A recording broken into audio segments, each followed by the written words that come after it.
Okay, today we are going to start the third topic of your science 1. Science was the third topic बघणार आहोत आपण. That is chemical reactions and equations. It is chemical reactions and equations. Okay. See, you must be aware of chemical reaction. तुम्हाला माहिती आहे chemical reaction काय आहे? Basically, chemicals मध्ये you should know कि there are three types of basically chemicals we have studied. That is acid, alkalis and your bases. ठीक है? Acids तुम्हाला माहिती असेल. Basically, we have three types. Acids, when it dissolves with the water, that gives you H plus ion. Then alkalis, that dissolves when with the water, it will give you OH minus ion. And bases, that will be neutral, means there will not be any kind of a change. हे basically chemistry मध्ये तीन compounds आहेत, that is acids, alkalis and bases. A chemical reaction म्हणजे काय? You have studied the reaction before also. या आधीच्या standard मध्ये आपण हे पाहिलेलं आहे की what do you mean by the chemical reaction. पण इथे या पर्टिक्युलर टॉपिक मध्ये we are going to see की how you have to write the chemical reaction. तुमच्या बुकमध्ये सम सिलेबस इज ओमिटेड, म्हणजे काही सिलेबस आहे तो कट केलेला आहे because of this corona issue. पण त्यातला जो काही टॉपिक आहे as a basic knowledge you should know की जेव्हा आपण केमिस्ट्री म्हणतो तर केमिस्ट्रीमध्ये this basically three types of chemicals और यू कॅन से की three types of compounds we have. One is acidic, one is alkali and one is basis. Right? Acids basically जेव्हा ते पाण्यासोबत when they react with the water, they dissolve in water and they will give you H plus ion. Alkalis OH minus ion and bases are neutral as I told now. आता हे जे तीन compounds आहेत यामुळेच काही reactions बनतात. There are certain reactions, there are certain changes which is related with the chemistry. मग त्या ज्या रिॲक्शन्स आहेत they have two types basically. हे तुम्हाला माहिती असेलच. See, one change is physical change and one is chemical change.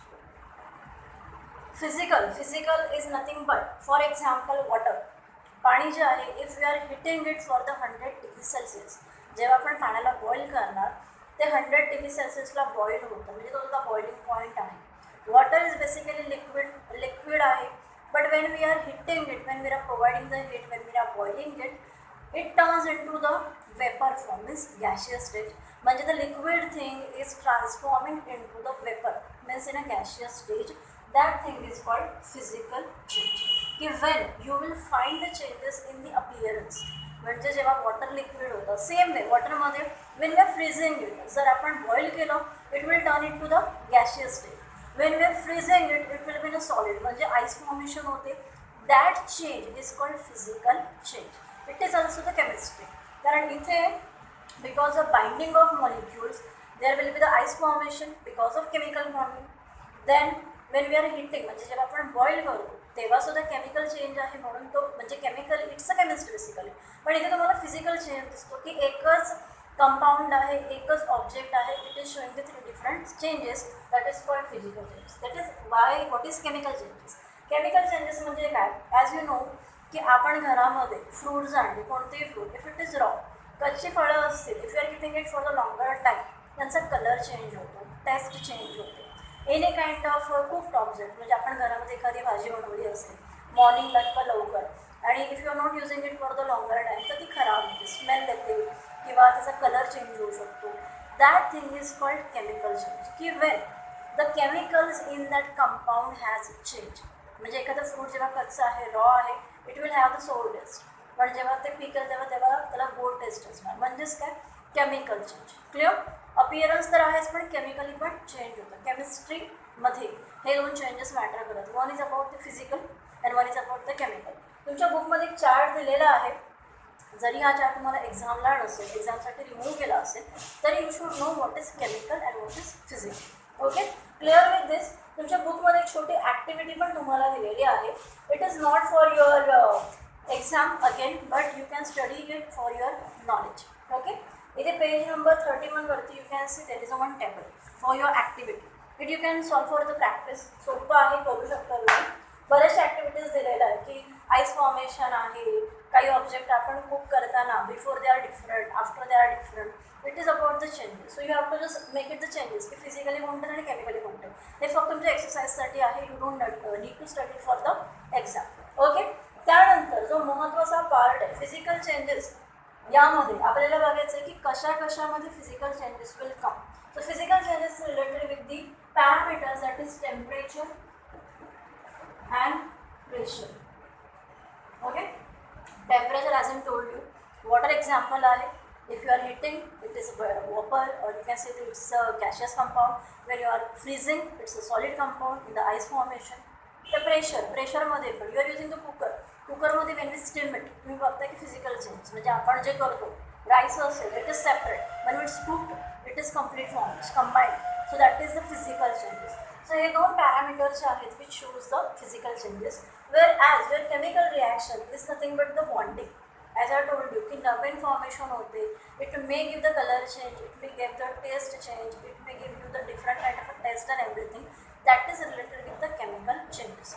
Chemical म्हणजेच कोणत्याही ऑब्जेक्टमध्ये जे केमिकल आहे, if it is changing its color quantity, its taste quality, that is called chemical change.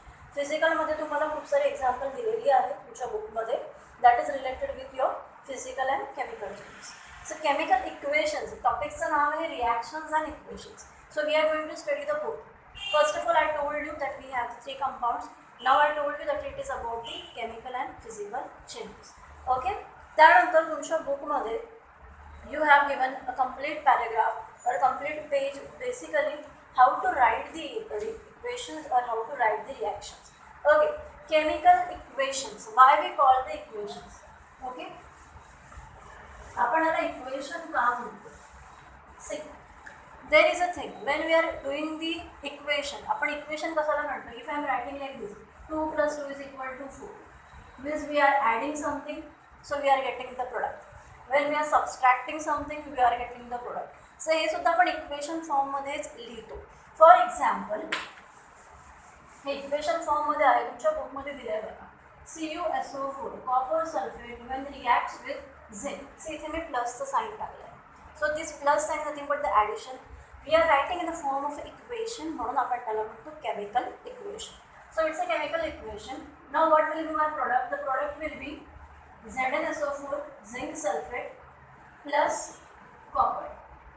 C we are getting something after adding. आपण काहीतरी add केलं आहे, so we are getting the product.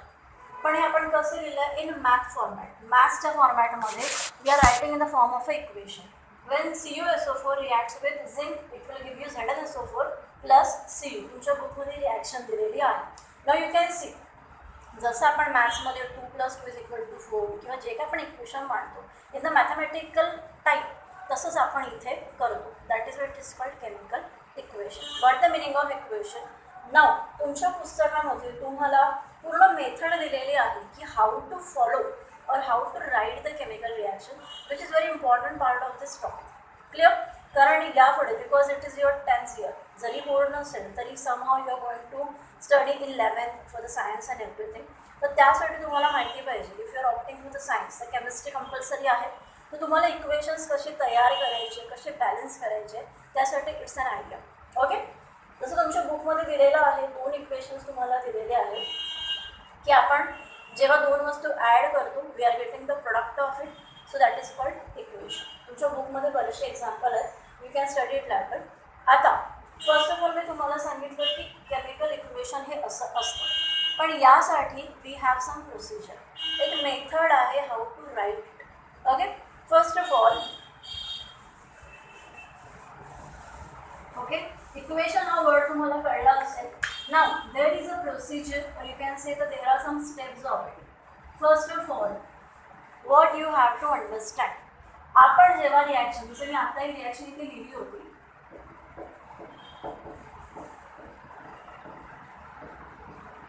So या रिॲक्शनमध्ये you may have seen आपण 2 part केले, before arrow and after arrow. म्हणजे ॲरोच्या, आता मी इथे उभी आहे म्हणून या पद्धतीने, but basically on the left side always you have the reactant. The left side is called and the right side is called product. हे इम्पॉर्टंट आहे, हे तुम्हाला माहिती पाहिजे. तुमच्या बुकमध्ये सुद्धा तुम्हाला हे दिलेलंच आहे, तर यू शुड नो की on the left hand side it is about the left and right hand side. On the left hand side as I am right standing like this, मी अशी उभी आहे म्हणून हे माझं लेफ्ट राईट आहे, तर माझ्या लेफ्टला जे असेल that will be always the reactant. We called it reactant because they are reacting with each other. ते दोघं एकमेकांसोबत रिॲक्शन करतात आहेत, so we are calling them as reactant. Okay, here is a arrow, मी खूप लहान काढला आहे. This arrow shows that when we are mixing these two compounds, we are getting these two things as a product.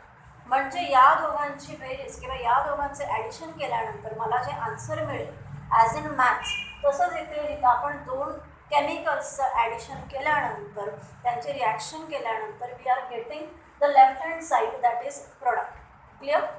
हे एक्झाममध्ये हे तुम्हाला माहिती असणं खूप गरजेचं आहे, because sometimes they will ask you, एखादी रिॲक्शन दिली तर दे विल आस्क यू की what is product and what is reactant. तर तुम्हाला हे माहिती पाहिजे. Clear? Left hand side always reactant, right hand side always product. Then the important thing, बऱ्याच वेळेला okay, one more important thing जी तुमच्या बुकमध्ये दिलेली पण आहे आणि जरी तुम्हाला माहिती नसेल तरी यू शुड नो की काय रिलीज होत आहे. Means after reaction if there is any, for example आता कॉपर हे मेटल आहे, पण मेटल असेल तर you can show it in the downward आहे. रिॲक्शन थोडी अलीकडे देते, आपण सोपी रिॲक्शन घेऊ.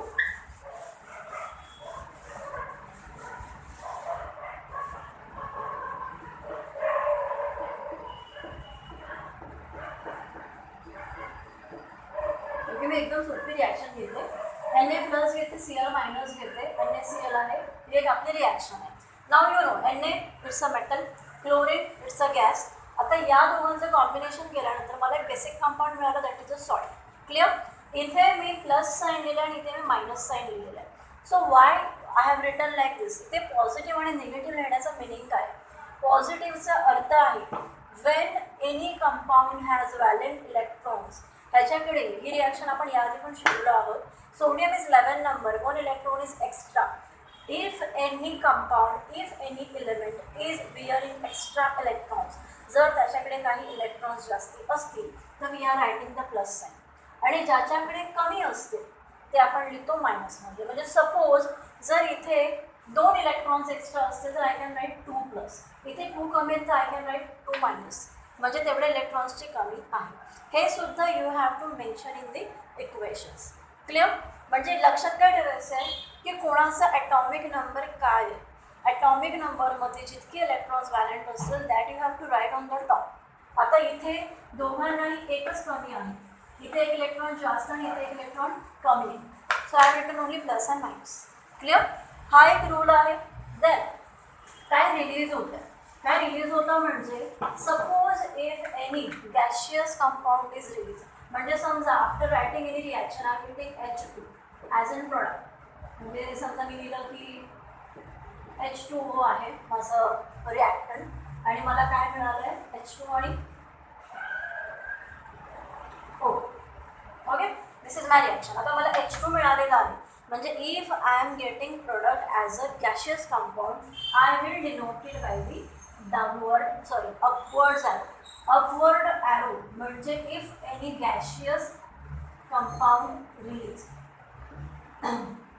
प्रोडक्टमध्ये if we are getting any gaseous compound it will be denoted by the upward arrow. की gaseous compound it has been vaporise, की तो गॅशियस आहे म्हणजे तो मिक्स झाला ॲटमॉस्फिअरमध्ये, तो आपण त्याला अपवर्ड ॲरोने दाखवतो.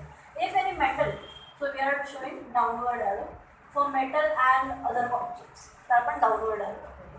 क्लिअर? म्हणजे रूलमध्ये तुम्हाला लक्षात ठेवायचं आहे reactant left, product right. Then जेवढे व्हॅलेंट इलेक्ट्रॉन्स असतील, if it is 2 it is 1, you have to write it on the top. तुमच्या बुकमध्ये बऱ्याच वेळेला असं दिलेलं असतं ॲज इन, आता या सोप्या रिॲक्शन्स जर पुढच्या रिॲक्शनमध्ये मेन्शन केलेलं आहे. ओके, त्यानंतर आणखीन एक रिॲक्शन आपण बघूया. आपण 3 रूल्स बघितले, डाऊनवर्ड, अपवर्ड ॲरो, त्याच्यानंतर how to write left hand right of it. Then important जे आहे CuSO4 ब्रॅकेटमध्ये तुमच्या बुकमध्ये रिॲक्शन दिलेली आहे, you can check it later. Zn that is S will give you ZnSO4 aqueous plus Cu sorry. Okay, आता या रिॲक्शनमध्ये तुम्ही बघू शकता CuSO4 ॲक्वियस. ॲक्वियसचा अर्थ आहे वॉटर डिझॉल्ड. म्हणजे if any compound is dissolved in water, जर पाण्यामध्ये मिक्स झालं असेल that is called as the aqueous. जर एखादा कंपाऊंड, आता मेटल, झिंक हे मेटल आहे, it's a solid object, so we are writing S. Again on the reaction I am writing ZnSO4 in the aqueous stage, means in a dissolved stage, म्हणून मी ते aqueous लिहिलं. आणि metal copper separate झाला, it's a solid compound, तो आपण S लिहिलं. Suppose इथे एखादा लिक्विड कंपाऊंड असेल, so we can write L, तर इथे आपण L लिहू शकतो. क्लिअर. गॅशियस कंपाऊंड आहे तर G लिहिला जातो. या छोट्या छोट्या ज्या गोष्टी आहेत, these are the basic rules of writing the chemical equation. तुमच्या बुकमध्ये तुम्हाला दिलेलंच आहे. आणखी जे इम्पॉर्टंट आहे, as I told you, gaseous आहे म्हणजे H2 समजा, तर G लिहिला असेल. ऑइल आहे किंवा एखादा ऑइल कंपोनंट आहे किंवा लिक्विड आहे, so we can write L in bracket. आणखीन important, if we are using heat for that particular reaction, we write the triangle above on that arrow. तुमच्या बुकमध्ये लिहिलेलंच आहे, यू कॅन चेक इट. तुमच्या बुकमध्ये बघा एक रिॲक्शन आहे CaCO3 calcium carbonate on heat will give you CaO, that is calcium oxide, that is solid. Okay, plus CO2 upward आहे. आता ही रिॲक्शन बघा, चेक करा रिॲक्शनमध्ये. CaCO3 बेसिकली हे काय आहे, it's a compound. Okay, carbonate neutral आहे. Heat केल्यानंतर, हीटसाठी we show the triangle. On heating we are getting calcium oxide plus gas, means CO2 has released. एक गॅशियस कंपाऊंड रिलीज झालं आहे, so we are showing with the upward arrow. These are the some certain rules of writing the equations. Okay, types of reaction we'll see in the next lecture.